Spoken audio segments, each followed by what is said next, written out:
Hello friends, welcome to our channel. आज हम Jack का क्लास 9th का हम जो है इंग्लिश का मॉडल सेट डिस्कस करने जा रहे हैं। जिस तरह से हम पिछले वाले लेक्चर में मैथ्स का ये मॉडल सेट जो है डिस्कस किए थे, उसी तरह से हम इंग्लिश का मॉडल सेट डिस्कस करने जा रहे हैं। आप इसमें जो है वो बने रहिए, देखिए, बहुत ही इंटरेस्टिंग आएगा। और इस तरह से जो है यूट्यूब पे कोई भी जो है डिस्कशन नहीं मिलेगा आपको। चलिए बिना कुछ देरी किए हम क्वेश्चन पे आगे बढ़ते हैं। अगर हम क्वेश्चन फर्स्ट को देखेंगे तो फर्स्ट वाला क्वेश्चन जो है वो पैसेज से रिलेटेड है। लिखा है फर्स्ट क्वेश्चन में, read the passage given below and choose the correct option to answer the questions. यहाँ पे सबसे पहले पैसेज पढ़ना है, उसके बाद क्वेश्चन का आंसर देना है। पैसेज जो है, man's dependence on animals and plants can't be ignored, can not be ignored. Means जो आदमी का जो है ना डिपेंडेंस एनिमल्स और प्लांट्स पे, वो जो है उसको इग्नोर नहीं किया जा सकता। Animal are killed for meat and skin, और जानवरों को जो है मीट के लिए और स्किन के लिए, उसके चमड़े के लिए जो है वो मारा जाता है। Trees are cut down for wood and paper, और पेड़ों को जो है वो काटा जाता है लकड़ी के लिए, और उससे जो पेपर बनाए जाते हैं उसके लिए उसको काट दिया जाता है। Plants are uprooted for food and medicine, और प्लांट्स जो है, पौधों को जो है वो उखाड़ दिया जाता है उससे फूड प्राप्त करने के लिए, और जो है कि मेडिसिन, उससे जो मेडिसिन मिलता है, कुछ कुछ पौधों से जड़ी बूटियां मिलती है, उसके लिए जो है उसको अपरूट कर दिया जाता है ना, जड़ से उखाड़ दिया जाता है। If we go on using nature as आउटलेसली, जब हम लोग क्या करेंगे, बिना कुछ सोचे समझे अगर इस तरीके से जो है नेचर का यूज करते जाएंगे, है ना, as we have been doing nothing worthwhile in nature will be left for our posterity.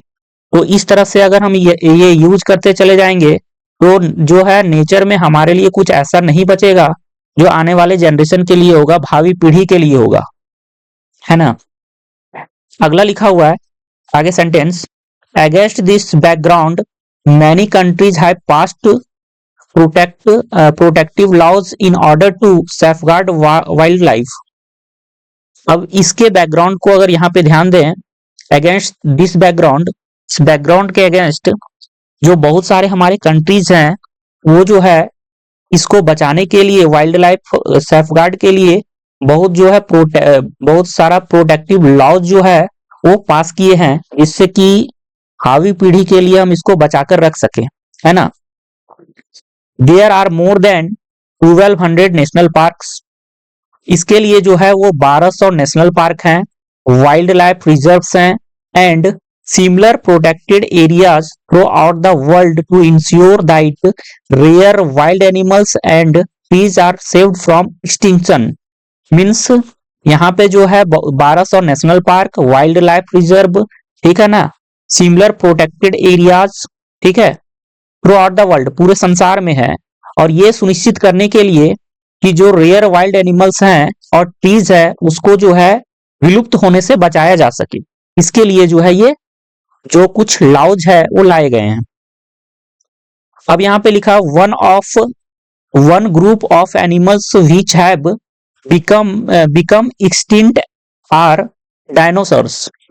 यहाँ पे लिखा है कि एक ग्रुप जो एनिमल का है जो कि एक्सटिंक्ट हो गया है, जो कि विलुप्त हो चुका है ना, वो है डायनासोर। अब यहाँ पे इसका रीजन क्या है, the reason for their extinction is not known, जो इसका विलुप्त होने का कारण है वो अभी तक पता नहीं चला है, उसका पता ही नहीं है, इस वजह से वो विलुप्त हो गया। However people guess that this is because of the change in environment, और हालांकि जो लोग हैं इसके लिए गैस करते हैं ये चीज को कि इसके विलुप्त होने का जो मेन रीजन है वो इन्वायरमेंट में चेंजिंग है, इन्वायरमेंट में बदलाव आया, और इन्वायरमेंट के अकॉर्डिंग वो जो है अपने आप को एडेप्ट नहीं कर पाया, जिसके वजह से वो क्या हो गया, एक्सटिंक्ट हो गया, विलुप्त हो गया। नेक्स्ट सेंटेंस में वही लिखा हुआ है, the dinosaurs could not adapt themselves to the new environment and as a result perished। लिखा हुआ है कि डायनासोर जो है अपने आप को एडेप्ट नहीं कर सका इन्वायरमेंट के अकॉर्डिंग, और वो जो है वो फाइनली क्या हुआ, उसका परिणाम ये हुआ कि वह सभी जो है मारे गए, मतलब वो मारे गए, विलुप्त हो गए, अब वो जो है वो नजर नहीं आते। अब ये तो मैंने पैसेज को पढ़ के इसका मीनिंग समझा दिया आपको। अब जो है एक एक करके इसके क्वेश्चन को देखेंगे, और ये पैसेज समझने के बाद आपका एक एक करके जो सारा क्वेश्चन है वो इजीली सॉल्व हो जाएगा। सबसे पहले फर्स्ट क्वेश्चन जो है यहाँ पे लिखा हुआ है this passage is about, means यह जो पैसेज है वो किसके बारे में है। तो यहाँ पे डायनासोर्स के बारे में है, सी एनिमल्स के बारे में है, या फिर how to safeguard wildlife के बारे में है, या फिर मेंस डिपेंडेंस ऑन नेचर, जो आदमी है उसका डिपेंडेंस नेचर पर किस तरीके से है, इसके बारे में। तो अगर इसका बात करेंगे तो ये डायनासोर के बारे में भी ठीक है, यहाँ पे सी एनिमल्स के बारे में ये तो हो ही नहीं सकता, how to safeguard wild animals.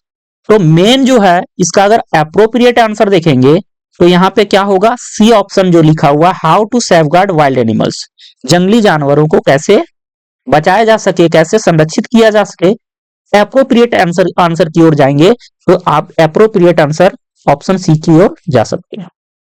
Option C ही इसका राइट आंसर होगा। ठीक है, नेक्स्ट क्वेश्चन जो है लिखा हुआ है man is dependent on animals and plants for meet, food, medicine, all of the above. तो आप ये देखे पैसेज में कि मीट से रिलेटेड जो चीजें थी उसके लिए भी जो है आदमी उस पर डिपेंड था, फूड हो गया, मेडिसिन हो गया, सभी चीजों पे था। तो ऑप्शन नंबर यहाँ पे जो डी दिखा रहा है ऑल ऑफ द एबव, तो ये आंसर हो जाएगा, सभी चीजों के लिए आदमी जो है उस पर डिपेंडेंट था। ठीक है, क्वेश्चन नंबर थर्ड जो है लिखा है what steps the countries have taken to safeguard wild animals, means कौन से स्टेप्स जो है वो कंट्रीज जो है, जो डिफरेंट कंट्रीज जो है वो लिए वाइल्ड लाइफ को बचाने के लिए कौन सा जो है वो स्टेप्स जो है वो लिए। तो यहाँ पे जो है ऑप्शन अगर देखेंगे तो they have passed protective laws, they have made national parks, they have kept animals in wildlife reserves. तो ये तीनों ऑप्शन जो है वो सही है। तो इस तरीके से ऑप्शन नंबर जो डी होगा, option number D all of the above, तो ऑप्शन नंबर डी इसका आंसर हो जाएगा, right answer option number D. Question number 4 लिखा one group of animals which has become extinct is, means एक group है animal का जो कि एक्सटिंक्ट हो चुका है ना। तो एक्सटिंक्ट हो चुका है तो हम पैसेज में पढ़े कौन सा, ऑप्शन नंबर बी डायनासोर्स के बारे में। ये जो है अब एक्सटिंक्ट हो चुका है, अब ये जो है वो पाया नहीं जाता। अब देखो, according to the passage what is the reason behind extinction of dinosaurs. Passage के अकॉर्डिंग डायनासोर के एक्सटिंक्शन का रीजन क्या है। तो रीजन यहाँ पे देखे थे change in environment, some disease, both A and B, none of the above. तो ऑप्शन नंबर यहाँ पे जो ए लिखा हुआ है चेंज इन एनवायरनमेंट में चेंज आने की वजह से वह अपने आप को एडप्ट नहीं कर सका, मीन्स अनुकूल नहीं हो सका, और जिसके वजह से क्या हो गया, वो एक्सटिंक्ट हो गया। तो ऑप्शन नंबर ए जो है यहाँ पे एप्रोप्रिएट है, ऑप्शन ए की तरफ जाएंगे। Next question question number 6 the synonym of the word destruction का जो सिनोनिम होगा, मीन्स डिस्ट्रिक्शन का जो एक ही जैसा मिलता जुलता वर्ड होगा वो कौन सा है। तो डिस्ट्रक्शन का यहाँ पे जो मिलता जुलता वर्ड है यहाँ पे एक ऑप्शन में एक्सटिंक्शन है, ऐसे करके ऑप्शन में और भी दिया है, थ्रूआउटलेसली लिखा हुआ है, इन्वायरमेंट लिखा हुआ, अपरूटेड लिखा हुआ है। तो अप्रोप्रिएट की बात करेंगे तो यहाँ पे क्या होगा, एक्सटिंक्शन जो होगा इसका अप्रोप्रिएट आंसर हो जाएगा ऑप्शन नंबर ए में जो की है, तो ये आंसर हो जाएगा।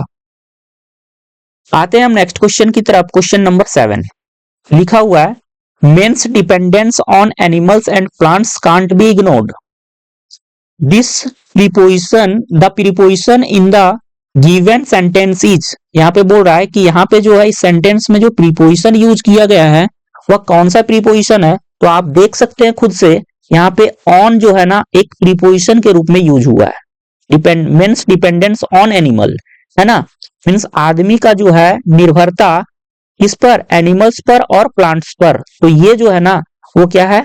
यहाँ पे सही आंसर है। आप बढ़ सकते हैं। उसके बाद नेक्स्ट क्वेश्चन की तरफ आप आते हैं। क्वेश्चन नंबर 8 लिखा है the antonym of extent existent existent is, extent नहीं है एग्जिस्टेंट है। तो यहाँ पे एंटोनेम जो है एग्जिस्टेंस का वो क्या होगा? तो ऑप्शन को आप देखेंगे तो यहाँ पे लिखा है प्रोटेक्टिव। तो प्रोटेक्टिव मीन्स होता है रक्षा करना, है ना। पेरिस्ट ऑप्शन नंबर बी में दिया हुआ है पेरिस्ट। तो पेरिस्ट मीन्स क्या होता है? पेरिस्ट मीन्स होता है मारे जाना, है ना, एक्सटिंक्ट कर जाना, विलुप्त हो जाना। तो ये हो जाएगा ऑप्शन नंबर बी, 8 का ऑप्शन नंबर बी हो जाएगा। अब यहाँ पे दूसरा क्वेश्चन बना हुआ है और उसके बाद क्वेश्चन नंबर 9 यहाँ पे देखो, 2 के बाद जो है ना यहाँ पे 2, उसके बाद यहाँ पे हम लोग क्या लिखते हैं वो दिया हुआ है। और ये जो है ना एप्लीकेशन फॉर लीव, ये जो है ना ये एप्लीकेशन है। तो एप्लीकेशन लिखने के लिए जब हम लोग स्कूल में एप्लीकेशन लिखते थे, तो अगर किसी रीजन से लेकर एप्लीकेशन लिखते थे, फीवर के लिए एप्लीकेशन लिखते थे, तो हम लोग क्या लिखते थे? टू द हेडमास्टर, है ना। तो यहाँ पे देखेंगे कि ऑप्शन को फिल करना, यहाँ पे 9 नंबर में ब्लैंक दिया हुआ है, यहाँ पे, है ना, 10 नंबर में ब्लैंक दिया हुआ है, 11 नंबर में ब्लैंक दिया हुआ है, 12 नंबर में ब्लैंक दिया हुआ है। तो हम ऑप्शन पे चलेंगे। ऐसे टू द हेडमास्टर लिखते हैं तो हेडमास्टर लिखते हैं या फिर टू द प्रिंसिपल लिखते हैं, तो ऑप्शन हेडमास्टर करके है। तो यहाँ पे देखेंगे कि कौन सा आंसर होगा।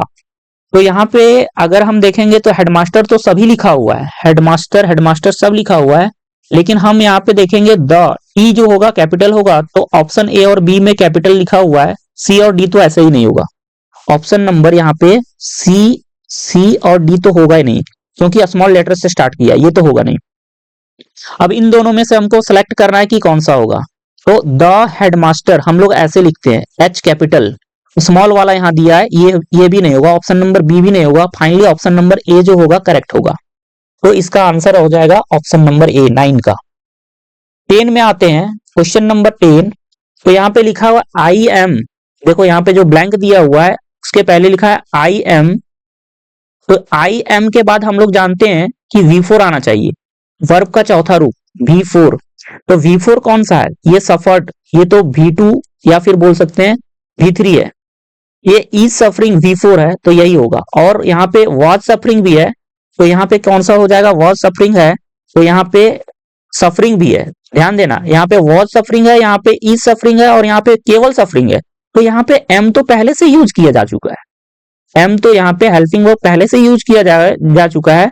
हमको बस V4 चाहिए, तो V4 बस केवल V4 इसमें है, इसमें हेल्पिंग वर्ब के साथ V4 है, इसमें भी हेल्पिंग वर्ब के साथ V4 है। तो ऑप्शन नंबर डी जो है केवल V4 है, ये हो जाएगा, ठीक है ना।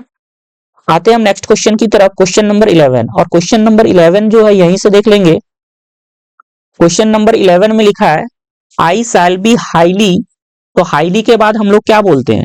हाईली के बाद जो बोलते हैं वो यहाँ पे ऑप्शन देख लेंगे, ओबेडिएंट लिखा हुआ है। और उसके बाद जो है नेक्स्ट पेज पे ऑप्शन है, विदाउट ऑप्शन को देखे सेलेक्ट नहीं करेंगे। हो सकता है कभी कभी क्या होता है कि यहाँ पे ऑप्शन जो है अप्रोप्रिएट देखना पड़ता है, तो ऑप्शन अप्रोप्रिएट देखना पड़ता है। तो यहाँ पे देखेंगे, यहाँ पे लिखा है थैंकिंग, ऑब्लाइज्ड और काइंड। ये 3 तरह का यहाँ पे 3 यहाँ दिया हुआ है और एक जो था वो पिछले वाले में था।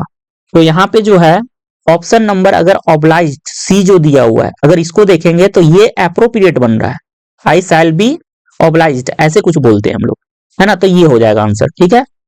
अब हम नेक्स्ट क्वेश्चन 12 नंबर को देखेंगे। तो 12 नंबर के लिए फिर हमको क्वेश्चन नंबर ये बैक जाना होगा, बैक पेज पे। अब क्वेश्चन नंबर जो है इसको देख लेते हैं 12 में। 12 में देखो योर्स के बाद ब्लैंक है, यहाँ पे लिखा है थैंकिंग यू योर्स ब्लैंक, उसके बाद हम लोग नेम वगैरह डालते हैं। तो यहाँ पे देखेंगे ऑप्शन क्या क्या है। तो ऑप्शन जो है ओबेडिएंटली है, काइंडली है, लविंगली है ना, और लविंग है।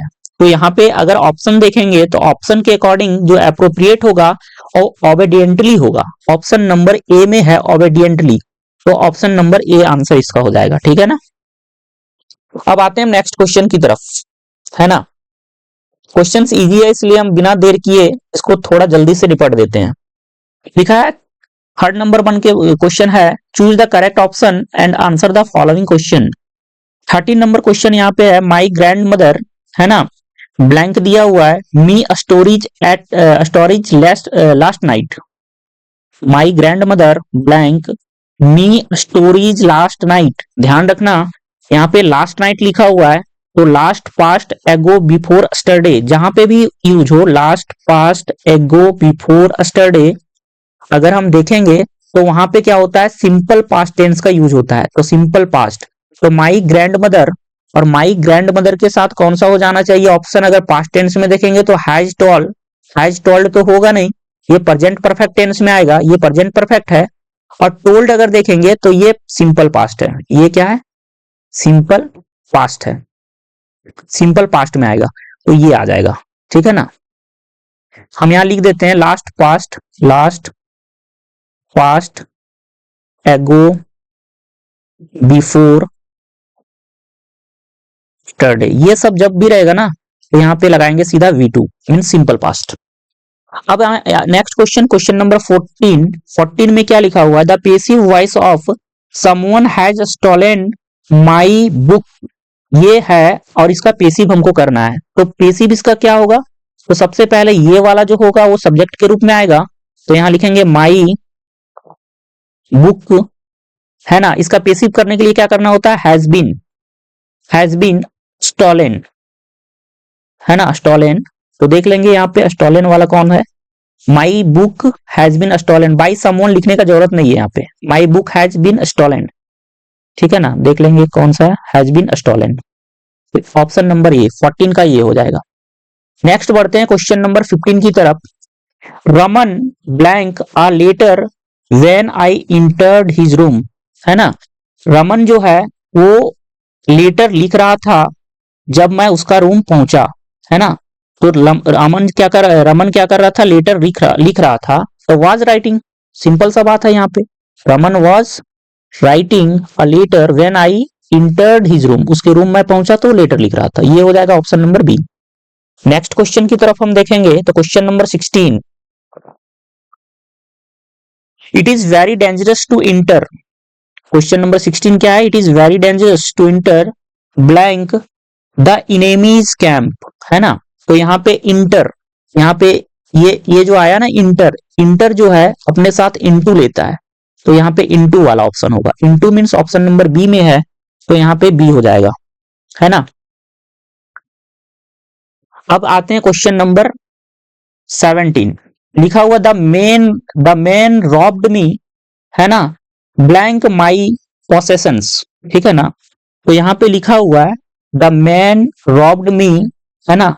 तो यहाँ पे ऑप्शन जो है ए नंबर में देखेंगे ऑफ है, दूसरे नंबर में एट है, फ्रॉम है सी नंबर में और डी नंबर में इन है। तो अगर अप्रोप्रिएट बात करेंगे तो एट होगा नहीं, फ्रॉम होगा नहीं, फ्रॉम नहीं होगा, है ना। यहाँ पे इन जो है ये भी नहीं होगा, ऑफ ही जो है अप्रोप्रिएट है, ऑफ होगा। The man robbed me of my possessions, ये हो जाएगा, है ना। अब क्वेश्चन नंबर 18, अगर क्वेश्चन नंबर 18 देखेंगे तो इनडायरेक्ट का क्वेश्चन है, लिखा है the indirect speech of, direct में सेंटेंस दिया हुआ है the teacher said, comma inverted comma में लिखा हुआ the sun rises in the east. तो हम ये जानते हैं कि ये यूनिवर्सल ट्रूथ है, यूटी यूनिवर्सल ट्रूथ है। यूनिवर्सल ट्रूथ के क्वेश्चन को हम लोग कैसे बनाते हैं, बस सेड के बाद हम लोग क्या कर देंगे, अगर यहाँ पे ऑब्जेक्ट नहीं है तो ऑब्जेक्ट नहीं है तो हम लोग सिंपल क्या करेंगे, लिखेंगे द, या फिर ऑप्शन देख लेते ना, या फिर बना ही लेते हैं, चलो द टीचर सेड, उसके बाद क्या करेंगे दैट लगाएंगे, उसके बाद लिखेंगे क्या द सन, सीधा ये सेंटेंस पूरा उतार देते हैं, the sun rises in the east, ऐसा हो जाएगा। द टीचर टोल्ड मी, ये तो मी आ गया, है ना। यहाँ पे देखो the teacher said that the sun rises in the east, option number C में है, ये हो जाएगा। ये वाला क्यों नहीं होगा, टोल्ड मी क्यों नहीं होगा, क्योंकि यहाँ पे ऑब्जेक्ट नहीं है, तो ऑब्जेक्ट नहीं है तो टोल्ड में चेंज ही नहीं होगा, है ना। अब अगर अपने मन से ऑब्जेक्ट लगाते हैं तो चेंज हो जाएगा, लेकिन यहाँ पे ऐसा नहीं करना है, ऑप्शन नंबर सी तो अप्रोप्रिएट है यहाँ पे, तो यहाँ क्या हो जाएगा 18 का सी हो जाएगा, ठीक है। अब आते हैं question number 19, the indirect speech of he said to me I am writing a letter, है ना, इनडायरेक्ट बनाना इसका, तो यहाँ सिंपल सा इनडायरेक्ट क्या हो जाएगा, ही सेड को क्या कर देंगे, सेड के बाद मेरा सेड टू मी लिखा हुआ है, मीन्स सेड के बाद जो है ऑब्जेक्ट है, तो सेड को हम क्या कर देंगे, सेड टू को चेंज करते हैं टोल्ड में, तो he told me, comma inverted comma के बदले यहाँ दैट आता है, और आई जो है फर्स्ट पर्सन है, तो फर्स्ट पर्सन अगर एक रूल पढ़े होगे आप, SON और 1 2 3, तो इसको देखने से पता चलता है कि जो फर्स्ट पर्सन होता है, आई जो फर्स्ट पर्सन है वो चेंज होगा सब्जेक्ट के अकॉर्डिंग, तो सब्जेक्ट यहाँ पे अगर आई फर्स्ट पर्सन है तो सब्जेक्ट के अकॉर्डिंग यहाँ पे ही, यहाँ ही सब्जेक्ट है, तो यहाँ पे क्या होगा, ही हो जाएगा, ही सब्जेक्ट के अकॉर्डिंग ही हो जाएगा। और यहाँ पे अगर देखेंगे तो यहाँ पे एम लगा हुआ है, सिंपल प्रेजेंट में है, तो सिंपल प्रेजेंट नहीं है, प्रेजेंट टेंस में सिंपल सा है ना, प्रेजेंट टेंस में है, तो ये पास्ट होने की वजह से इधर पास्ट हो जाएगा, तो ही के साथ क्या लगता है, वॉज, तो ये वॉज हो जाएगा, और यहाँ पे हो जाएगा राइटिंग अ लेटर, तो देख लेंगे he told me that he was writing a letter, he told me that he was writing a letter, option number C ये हो जाएगा, ठीक है ना, ये हम अच्छे से एक्सप्लेन कर रहे हैं, अदरवाइज ये तो हम ऑप्शन टिक करके निकल जाते, लेकिन ऐसा नहीं कर रहे हैं, ठीक है ना। आते हैं हम नेक्स्ट क्वेश्चन की तरफ, क्वेश्चन नंबर 20, यहाँ पे लिखा हुआ है क्वेश्चन नंबर 20 में blank you tell me why you are weeping, है ना, और ऑप्शन दिया हुआ है मस्ट, सेकंड में दिया है कैन, थर्ड में दिया है मे, और चौथे नंबर पे लिया है शुड, तो यहाँ पे अगर अप्रोप्रिएट ऑप्शन की तरफ जाएंगे तो कैन होगा, है ना, can you tell me why are you weeping, क्या तुम बता सकती हो, कह सकती हो कि तुम क्यों रो रही हो, है ना, कुछ ऐसा। पेसिव वॉइस का क्वेश्चन है, वी आर प्लेइंग क्रिकेट, हम लोग क्रिकेट खेल रहे हैं, इसका पेसिव करना है, तो पेसिव क्या होगा, तो पेसिव इसका होगा क्रिकेट, क्रिकेट है ना, आर सॉरी क्रिकेट के साथ इज लगेगा, है ना, सिंगुलर है तो सिंगुलर वर्ब लगेगा, है ना, तो cricket is being played, V3 PLAYED played by, V का क्या हो जाएगा, अस, अब ऑप्शन देख सकते हैं, cricket is being played by us, option number C में है, तो ये हो जाएगा, ठीक है ना। ये सब जो है नरेशन हो चाहे वॉइस हो, हम जो है उसका वीडियो अपने चैनल पे कुछ ही दिनों में अपलोड कर देंगे, फुल डिटेल में वीडियो अपलोड कर देंगे, उसमें आप देख सकते हैं, और बाकी मैं जो है वो उसको ऑफलाइन में पढ़ाया हूं, आप उसमें अगर पढ़े होंगे तो आप जानते होंगे, ठीक है ना। अब जो है नेक्स्ट क्वेश्चन 22 की तरफ हम आते हैं, लिखा हुआ है babies blank when they are hungry, है ना, बेबीज ये क्या है देख लो, ये बेबीज है, मीन्स ये समझ लो ये जो है प्लूरल में है, ये प्लूरल में है, तो प्लूरल में जो है तो इसके साथ प्लूरल वर्ब चाहिए, और वर्ब प्लूरल कौन होता है, जो V1 होता है वो प्लूरल होता है, और बेबीज के साथ क्राइंग तो होगा नहीं, केवल क्राइंग ऐसे नहीं आ सकता, क्राई होगा, ये ऑप्शन में देखो ये बी नंबर दिया है, तो babies cry when they are hungry, means बच्चे जो है रोते हैं जब वह भूखे होते हैं, जब वे भूखे होते हैं, तो क्राई होगा ये वाला ऑप्शन, ठीक है ना। अब आते हैं हम नेक्स्ट क्वेश्चन की तरफ, क्वेश्चन नंबर जो है वो नेक्स्ट अगले पेज में है, थोड़ा सा वेट कीजिए, अगले पेज की तरफ जाते हैं, पहले हम इंस्ट्रक्शन पढ़ लेते हैं, read the extract given below and choose the correct option to answer the questions. देखते हैं हम नेक्स्ट पेज की तरफ, क्वेश्चन दिया हुआ है, और इसका ये जो है ना, अच्छा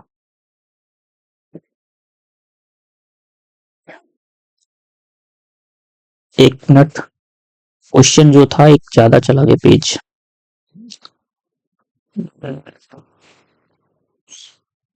हाँ नीचे दिया हुआ था क्वेश्चन, सॉरी। अब देखते हैं यहाँ पे लिखा हुआ है, एक जो है यहाँ पे सेंटेंस, यहाँ पे स्टेंजा दिया हुआ है ना, और इसके अकॉर्डिंग जो है क्वेश्चन दिया हुआ है, तो एक काम करते हैं स्टेंजा को बिना पढ़े हम क्वेश्चन को पहले देख लेते हैं। लिखा है the given lines are from the poem, means ये जो गिवन लाइन है वो कौन से पोयम से है, ये पोयम जो है ना किस पोयम से है वो दिया हुआ है, तो ये बुक का पोयम है, और अगर हम यहाँ पे ऑप्शन देखेंगे, इसको पढ़ के अगर ऑप्शन देखेंगे तो आप खुद से पढ़ लीजिए, पढ़ने के बाद अगर ऑप्शन देखेंगे तो आपको पता चल जाएगा कि जो है ऑप्शन नंबर जो है यहाँ पे सेकंड वाला, a legend of the north land तो ये ऑप्शन जो है ये सही होगा, इसी चैप्टर का ये पोयम है ना। क्वेश्चन नंबर जो है 24, these lines are composed by, ये जो लाइन है वो किसके द्वारा कंपोज्ड किया गया है ना। तो यहाँ पे 24 का जो ऑप्शन है, अगर उस बुक में देखोगे तो वहां पे लिखा हुआ है कंपोज्ड किसके द्वारा किया गया है, वो यहाँ पे लिखा है फीबे कैरी। ऑप्शन नंबर जो ए है फीबे कैरी, ठीक है ना। आप इसको प्रोनाउंस भी सही से कीजिएगा, है ना, फीबे कैरी होगा ये आंसर। नेक्स्ट क्वेश्चन 25 की ओर जाएंगे। Who is her in the third line, है ना। उस पोयम के थर्ड लाइन में जो हर लिखा हुआ है, हर जो है वर्ड वो किसके लिए आया हुआ है। तो हर वर्ड जो है वहां पे एक ओल्ड लेडी का बात हुआ है, तो एन ओल्ड लेडी, है ना, इससे जो है वो रिलेटेड है हर, है ना। हर जो होता है वो फेमिनाइन जेंडर के लिए यूज होगा यहाँ पे, है ना।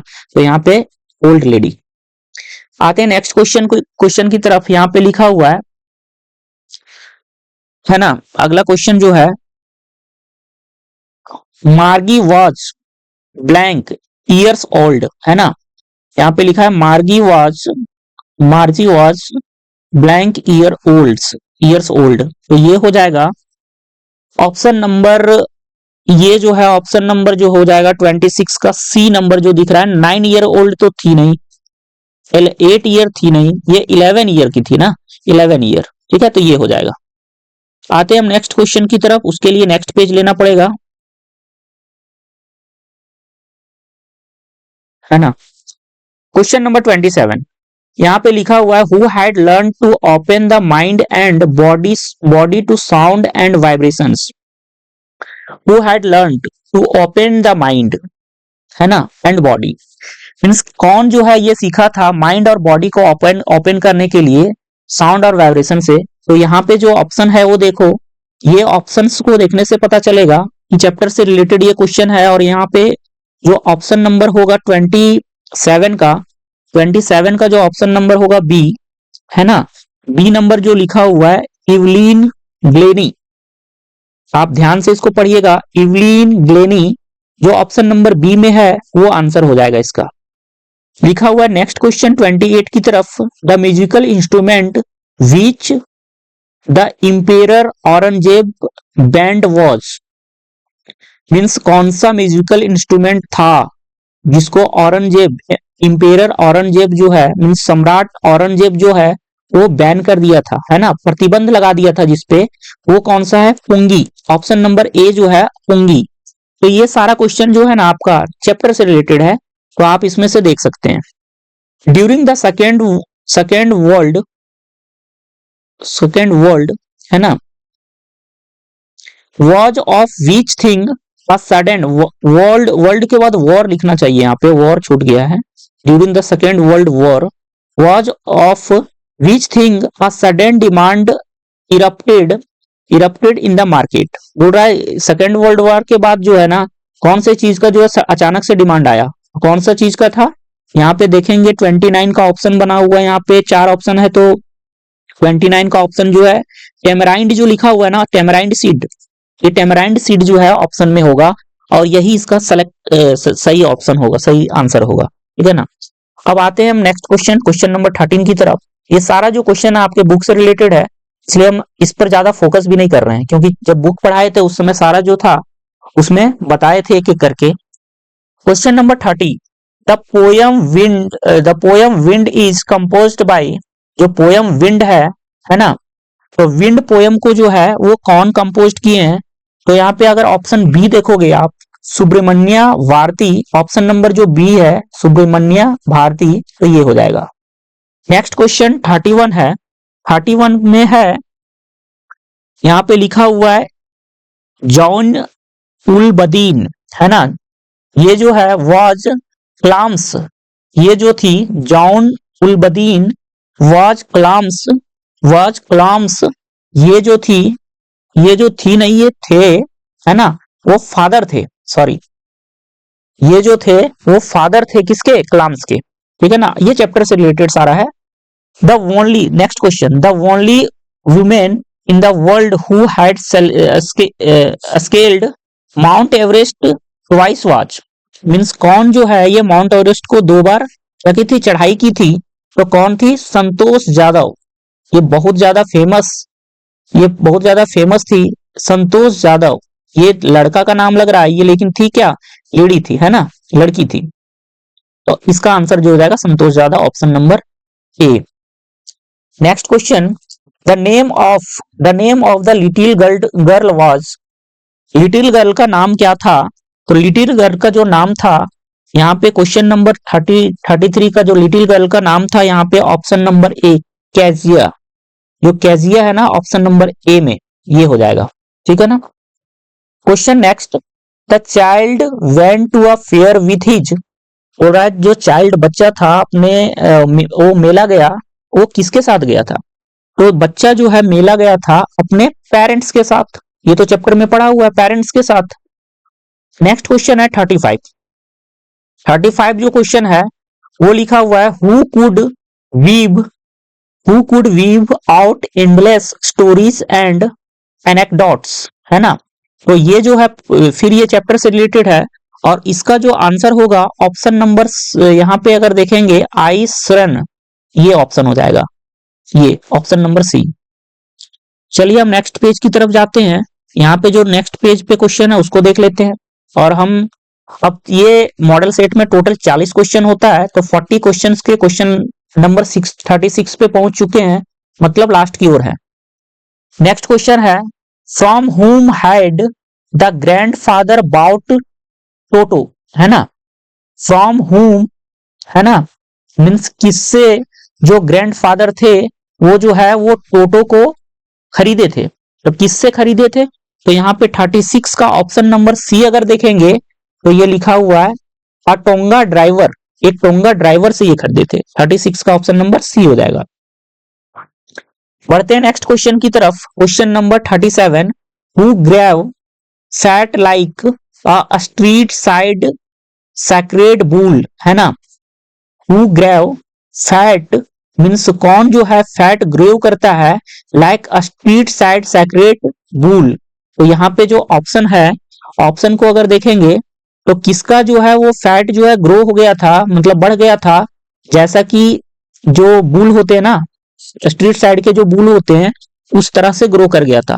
तो ऑप्शन अगर 37 का देखेंगे तो बी नंबर जो है, डिसिपल, जो उसका चेला था, चैप्टर में जब हम पढ़ाए थे तो यहाँ पे उसका जो चेला था, डिसिपल मीन्स उसका चेला, चेला होता है यहाँ पे, जिसको शिष्य बोल सकते हैं। तो गुरु का जो शिष्य था ना वो खा खा के मोटा हो गया था, और मोटा हो गया था तो यही पे क्वेश्चन बना दिया। क्वेश्चन यही है रिलेटेड कि किसका जो है फैट बढ़ गया था, ये street side bull, street side वाले जो बुल होते हैं उसके जैसा, तो डिसिपल हो जाएगा। Option number, question number 38, the statue of the happy Prince was covered with, थोड़ा स्टैचू जो था हैप्पी प्रिंस का वो किससे कवर्ड था। तो इसका जो ऑप्शन है, अब ऑप्शन को देखेंगे तो यहाँ पे ऑप्शन नंबर ए, गोल्ड, ये जो इसका ऑप्शन है गोल्ड, ये हो जाएगा सही। व्हाट वाज बेहरमन्स ड्रीम, बेहरमन का क्या ड्रीम था। बहुत ही इंटरेस्टिंग चैप्टर था ये, अगर इस चैप्टर को हम पढ़ाए थे, अगर ध्यान से आप सुनेंगे तो एक भी क्वेश्चन तो छूटेगा नहीं, और ये तो क्वेश्चन छूटने का कोई सवाल ही नहीं पैदा होता। एकदम बहुत ही इंटरेस्टिंग चैप्टर है ये, ठीक है ना। तो अगर ऑप्शन नंबर डी को देखेंगे, to paint a masterpiece, to paint a masterpiece, ये हो जाएगा। इसका ड्रीम क्या था बेहरमन का, masterpiece, to paint a masterpiece. ये ऑप्शन नंबर, ये क्वेश्चन नंबर नेक्स्ट जो है लिखा है, इरसमा, अरसमा यहाँ पे बोल सकते हैं इसको। Arsama is a small town in, Arsama जो था एक स्मॉल टाउन था, और ये स्मॉल टाउन था कहाँ पे, ओडिशा में, जिसको हम लोग हिंदी में उड़ीसा बोलते हैं ना, उड़ीसा, ये ओडिशा होता है इंग्लिश में। तो दोस्तों आज मैं इंग्लिश का जो है वो 40 क्वेश्चन पूरी तरह से डिस्कस करा चुका हूं, और यह क्वेश्चन जो है अगर आप एक एक करके देखेंगे तो आप ये समझ पाएंगे कि YouTube में ऐसा डिस्कशन जो है वो कोई नहीं दिया है, और यह YouTube पे फर्स्ट ऐसा एनालिसिस डिस्कशन दिए हुए हैं जिसको आप देखेंगे तो दोबारा फिर से देखेंगे, है ना। मीन्स एक बार आप देखेंगे तो बार बार देखने ही आएंगे, और इसके लिए आप अपने फ्रेंड्स को और खुद को ये क्या कर लीजिए, शेयर सब्सक्राइब और लाइक करना मत भूलिए, अदरवाइज वीडियो जो होगा वो आएगा यूट्यूब पे और आप इससे मिस कर जाएंगे तो बहुत ही डिले हो जाएगा, क्योंकि इस भाग दौड़ भरी जिंदगी में जो है सबसे पहले किसको पहुंचना है उसमें लोग लगे हुए हैं। इसलिए शेयर सब्सक्राइब लाइक करना ना भूलें और दोस्तों को भी बता दें, ठीक है ना। थैंक यू दोस्तों, धन्यवाद।